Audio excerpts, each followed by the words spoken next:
మోహన్వాణి శ్రోతలకు నమస్కారం. నాకు సమయం లేదండి. ఒకప్పుడు 12 గంటలు పట్టే ప్రయాణం ఇప్పుడు 4 గంటలకే పూర్తవుతుంది. అయినా మనిషి అంటున్నాడు సమయం లేదు. ఒకప్పుడు 12 మంది ఉన్న కుటుంబం ఇప్పుడు 2 మందికే పరిమితమైంది. అయినా మనిషి అంటున్నాడు సమయం లేదు. ఒక సందేశం చేరడానికి ఒకప్పుడు 2 వారాలు పట్టేది, ఇప్పుడు 2 సెకండ్లో చేరుతుంది. అయినా మనిషి అంటున్నాడు సమయం లేదు. దూరంగా ఉన్నవారి ముఖం చూడడానికి ఒకప్పుడు సంవత్సరాలు పట్టేవి, ఇప్పుడు సెకండ్లో కనిపిస్తోంది. అయినా మనిషి అంటున్నాడు సమయం లేదు. ఇంట్లో తిరగడానికి ఒకప్పుడు ఎంతో శ్రమ పడేది, ఇప్పుడు లిఫ్ట్లో క్షణాల్లో పూర్తవుతుంది. అయినా మనిషి అంటున్నాడు సమయం లేదు. బ్యాంకు క్యూలో గంటల తరబడి నిలబడ్డ మనిషి ఇప్పుడు మొబైల్స్లో సెకండ్స్లో లావాదేవీలు చేస్తాడు. అయినా అంటున్నాడు సమయం లేదు. ఒకప్పుడు వైద్య పరీక్షలు రిపోర్ట్లు రావడానికి వారాలు పట్టేవి, ఇప్పుడు కొన్ని గంటల్లోనే వస్తున్నాయి. అయినా మనిషి అంటున్నాడు సమయం లేదు. రోజువారీ విరుద్ధతలు. యాక్టివాపై వెళ్తూ ఒక చేయి హ్యాండిల్పై, ఇంకో చేయి ఫోన్పై ఆగి మాట్లాడే సమయం లేదంటూ సమయం లేదు.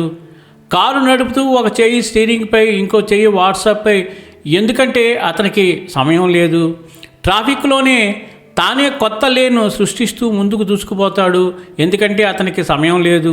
స్నేహితుల మధ్య జనాల్లో ఉన్న వేళ్ళు మాత్రం ఫోన్లోకి బిజీ, ఎక్కడికో చేరాల్సి ఉందట, సమయం లేదు.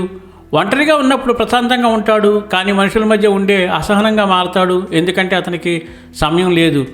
అతనికి సమయం లేనివి యోగా చేయడానికి సమయం లేదు, పుస్తకాలు చదవడానికి సమయం లేదు, తల్లిదండ్రులకు ఫోన్లు చేయడానికి సమయం లేదు, స్నేహితులను కలవడానికి సమయం లేదు, ప్రకృతిని ఆస్వాదించడానికి సమయం లేదు, కుటుంబంతో ఉండడానికి సమయం లేదు, భోజనం చేయడానికి సమయం లేదు, నిద్రపోవడానికి సమయం లేదు. కానీ వీటికి మాత్రం సమయం ఉంది. ఐపీఎల్, నెట్ఫ్లిక్స్, అర్థం లేని రీల్స్, రాజకీయ వాదనలు, కానీ తన కోసం మాత్రం సమయం లేదు. వాస్తవం, ప్రపంచంలో సులభమైంది, సాంకేతికత దగ్గరైంది, దూరాలు మాయమయ్యాయి, సౌకర్యాలు పెరిగాయి, అవకాశాలు విస్తరించాయి. అయినా మనిషి సమయం లేదు అని చెబుతూనే తన నుంచి తానే దూరమయ్యాడు. మనం మర్చిపోతున్నది నిశ్శబ్దంగా కూర్చోవడం, తనతోనే తాను మాట్లాడుకోవడం. సమయం లేదండి. అవును కదండి, మీకు కూడా సమయం లేదు కదా. ఈ విషయాన్ని తప్పకుండా వేరే వాళ్ళకి వెంటనే చేరవేయండి. సమయం లేదు, వాళ్ళకు కూడా అర్థమవుతుంది సమయం లేదని.